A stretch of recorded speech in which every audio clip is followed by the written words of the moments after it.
ہر شعبے کا ایک ایکسپرٹ ہوتا ہے، ہر لائن کا ایک ایکسپرٹ ہوتا ہے. اس سے ہٹ کر اگر میں چلوں گا تو میرا اپنا نقصان ہے. میں ایک جگہ بیٹھا تھا، تقلید سمجھا رہا تھا جوانوں کو. وہاں ایک ڈاکٹر صاحب بھی بیٹھے تھے. بعد میں کہنے لگے مولانا میں پڑھا لکھا آدمی ہوں، مجھے تقلید کی ضرورت ہی نہیں ہے. آپ یہ کیا سمجھا رہے تھے جوانوں کو؟ میں نے کہا ڈاکٹر صاحب آپ پڑھے لکھے آدمی ہیں، مجھے یقیناً آپ ڈاکٹر ہیں، پڑھے لکھے ہیں. کہنے لگے میں تو کسی کی تقلید نہیں کرتا. میں نے کہا ڈاکٹر صاحب بہت اچھی بات ہے آپ نہیں کرتے، مگر مجھے ایک بات کا جواب چاہیے. میں جب بیمار ہو جاتا ہوں تو میں کسی ڈاکٹر کو نہیں دکھاتا. ہر گھر میں بچی ہوئی دوائیوں کا ڈبہ پڑا ہوا ہوتا ہے، تو میں کسی ڈاکٹر کو نہیں دکھاتا، انہی کو دیکھ لیتا ہوں، یہ فلاں ٹیبلٹ ہے، یہ فلاں سیرپ ہے. تو میں میرے بچے میرے گھر والے بیمار ہوتے ہیں، اسی میں سے کچھ نکال کے دے دیتا ہوں، خود بھی اپنے بچوں کو بھی دے دیتا ہوں. اور بہرحال کام چل رہا ہے. آپ بتائیے صحیح کر رہا ہوں یا نہیں؟ کہنے لگے خطرناک ہے کام، آپ آئندہ ایسا نہ کیجیے گا.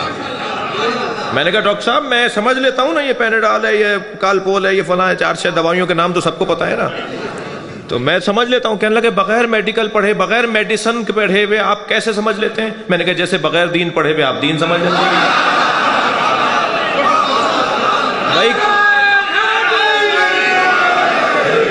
بھائی کون کہہ رہا ہے آپ سے کہ آپ آیت اللہ سیستانی سے نسخہ لکھوائیں جا کر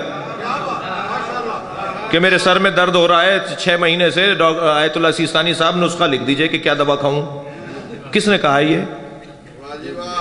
کس نے کہا ہے کہ آیت اللہ سیستانی سے جا کے جو ہماری گاڑی خراب ہو جاتی ہے تو مکینک والے کام جا کے ان سے پوچھیں کہ کون سا پرزہ لگاؤں گاڑی میں؟ ہر فیلڈ کا ایک ایکسپرٹ ہوتا ہے. یہ معقول بات ہے. یعنی اگر کوئی قرآن کی آیات بھی ہیں تقلید پر، نبی کی احادیث بھی ہیں تقلید پر، سب سے زیادہ مجتہدین کا سسٹم جس نے بنایا ہے وہ امام جعفر صادق ہے.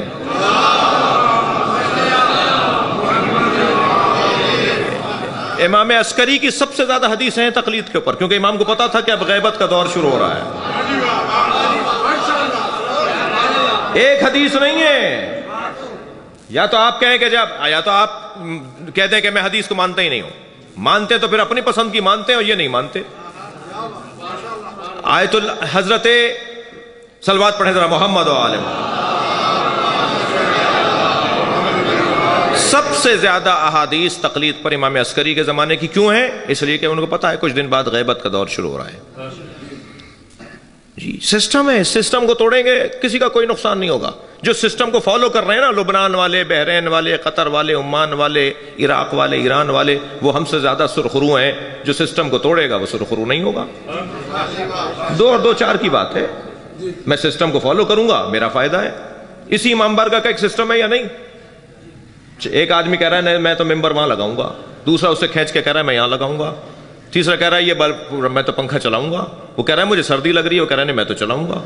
تو فساد ہوگا یا نہیں ہوگا؟ اس امام بارگاہ کا ایک سسٹم ہے، آپ کے گھروں کا ایک سسٹم ہے، آپ کے علاقوں کا ایک سسٹم ہے. تشیع کا بھی کوئی سسٹم ہے یا نہیں؟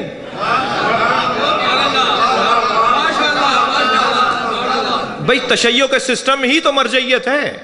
اور اگر کوئی کہتا ہے میں تو امام زمانہ کی تقلید کرتا ہوں، تو اسے جا کے کوئی بتائے امام کی تقلید نہیں ہوتی، اطاعت اور بیعت ہوتی ہے.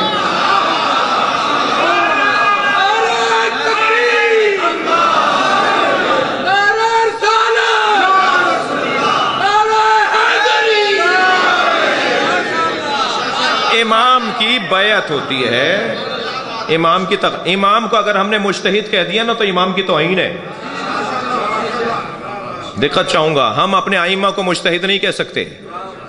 مجتہد ہوتا وہ ہے جو کوششیں کرنے بعد، تحقیق کرنے کے بعد کسی نتیجے پر پہنچتا ہے. ہمارا امام کوششوں کے بعد نتیجے پہ نہیں پہنچتا، لوح محفوظ کو پڑھتا ہے. اللہ اکبر. ائمہ کو، اہل بیت کو مجتہد کہنا توہین ہے. اور تقلید مجتہد کی ہوتی ہے. جی وہ حجت ہیں، وہ لوح محفوظ پڑھنے والے لوگ ہیں.